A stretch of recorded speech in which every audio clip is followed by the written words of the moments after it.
Apa Imam jawab, saya mencintai surat Al-Ikhlas karena surat Al-Ikhlas itu menceritakan tentang sifat Allah. Maka jawab Nabi, itu tadi cintamu kepada surat Al-Ikhlas itu akan memasukkanmu ke dalam surga. Amin Allah. Ini saya selalu mengajarkan, bisa dikiaskan ke sini ketika kita ditanya kenapa kok orang NU kalau malam Jumat itu yasinan aja. Ya Pak, masjid-masjid di mana-mana yasinan. Dalilnya apa? Jawab saja. Karena saya mencintai surat Yasin. Nanti kamu akan masuk surga bersama surat Yasin. Amin. Al-Ikhlas 4 ayat itu bisa dicintai menjadi wasilah masuk surga. Apalagi Yasin 83 ayat ya. Jadi nggak usah banyakkan cerita, saya cinta surat Yasin. Ya, kalau sudah seperti itu mereka akan terdiam dengan sendiri.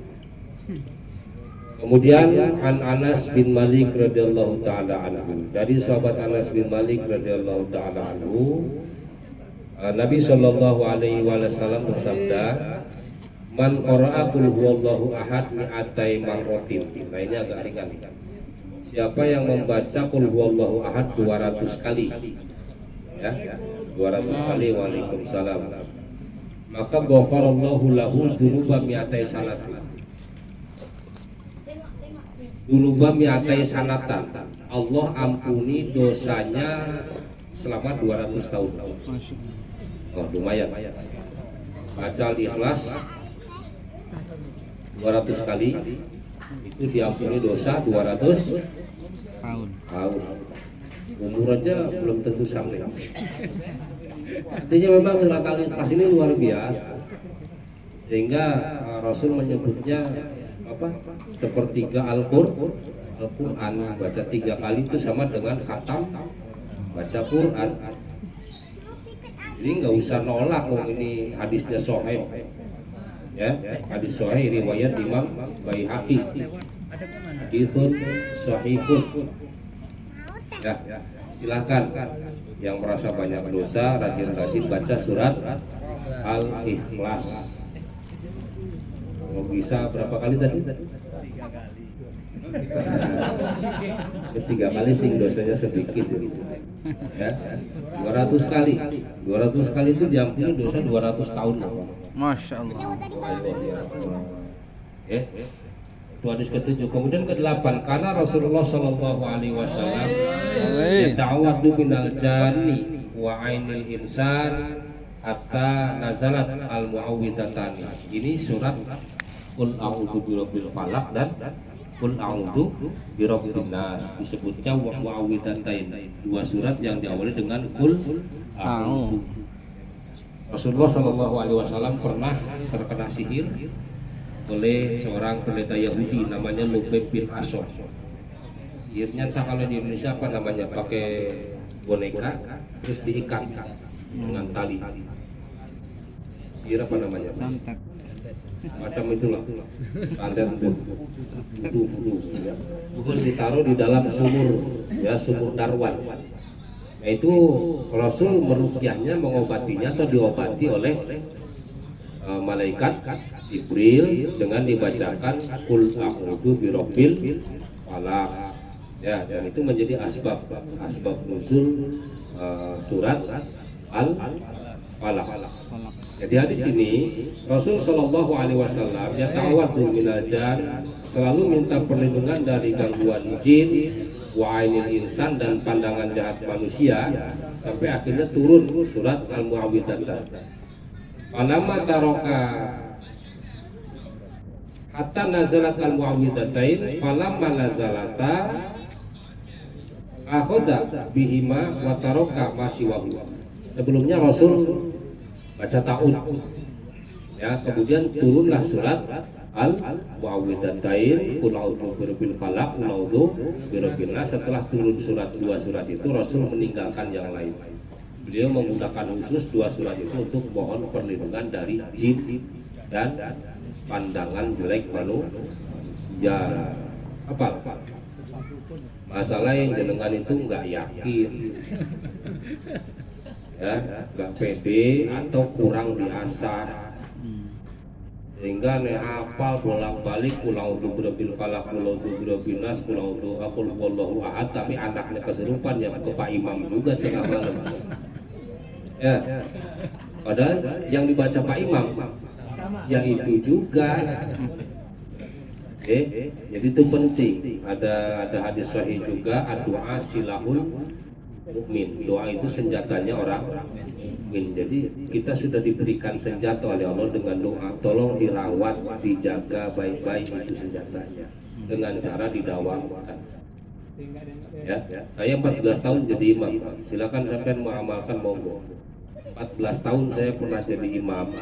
Itu kalau sholat zuhur asar setelah Fatihah saya nggak pernah baca surat lain. Pasti 3 surat itu. Karena nggak kedengeran kan? Nggak ada yang protes. Ini tak kasih tahu setelah saya nggak jadi imam. Ya. Jadi pokoknya duhur asar itu selama 14 tahun saya bacanya itu. Rakaat pertama kulhu sama al-falaq, rakaat kedua kadang kulhu sama an-nas, kadang langsung an-nas. Ya, itu niatkan dakwah.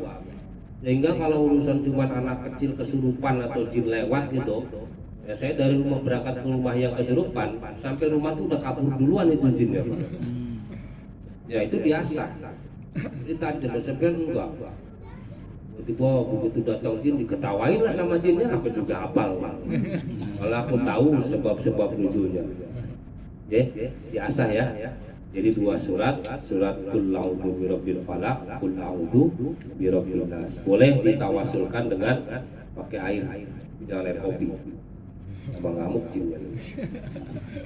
Kalau saya biasanya pakai air apa? Air bening. Bukan air putih. Kalau air putih susu. Sering salah ngomong. Ini air putih apa air bening? Bening. Mulai besok kalau minta jangan air putih, ngerepotin tuan rumah. Kalau putih itu harus susu ya. Ya berwarna. Nah, jadi pakai air bening.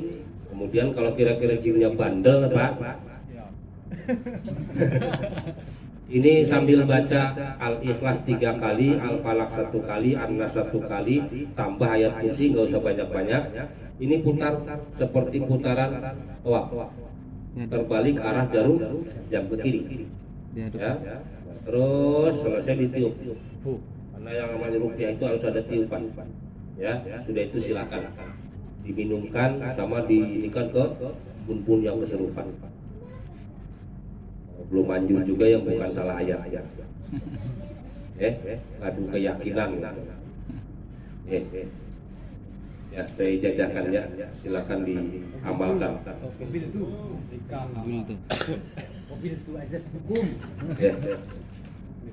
Jadi boleh mengkhususkan mau qul huwallahu ahad silakan, mau qul a'udzu birabbil falaq silakan, mau qul a'udzu birabbin nas juga silakan. Dan kemudian yang ke-9, hadis inna syaitana qala idza awaita ila firashika faqra ayatal kursi fa innahu la yazalla alaika minallahi hafidun wa la yuqarribannaka syaitanun hatta tusbiha. Wa sadaqa dzalika Rasulullah sallallahu alaihi wasallam. Rawahu An-Sunan.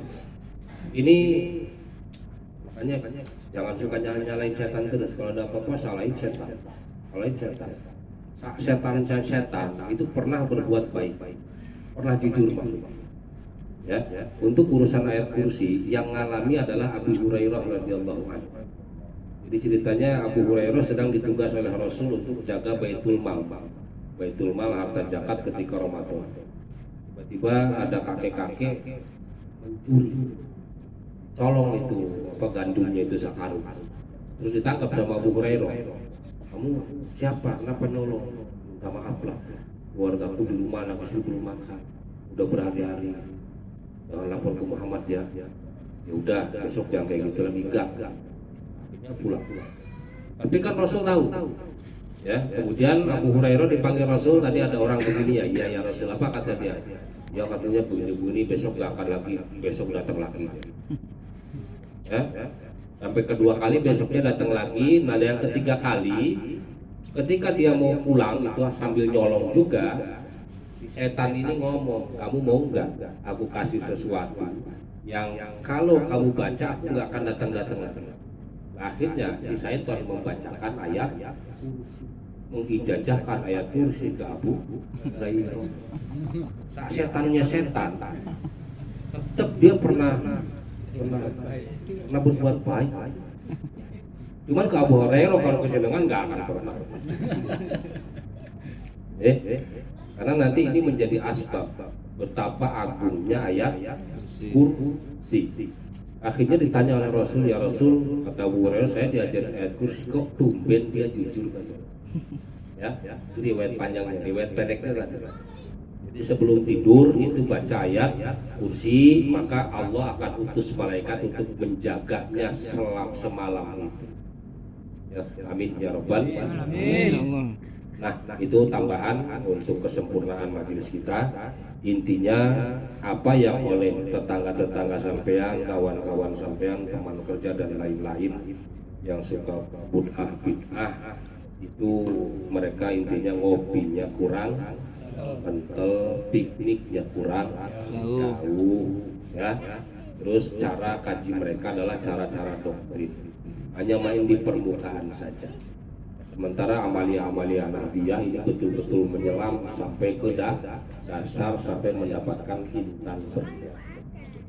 Jadi nggak usah khawatir, lanjutkan amalia-amalia yang biasa kita amalkan ya, dengan catatan niatkan ikhlas. Kalau mereka banyak tanya, misalkan kalau jenengan tahu dalilnya silahkan jawab, kalau tidak tahu gimana? Kalau tanya sama Pak Imam gitu ya, atau jawab sebisanya saja lah. Kenapa habis sholat mengusap wajah? Jawabnya apa? Yang diusap wajah saya, yang ngusap tangan saya, apa urusannya dengan kamu?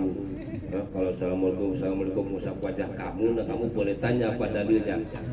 Contoh cangkem melek. Ya, mudah-mudahan manfaat barokah. Al-Fatihah.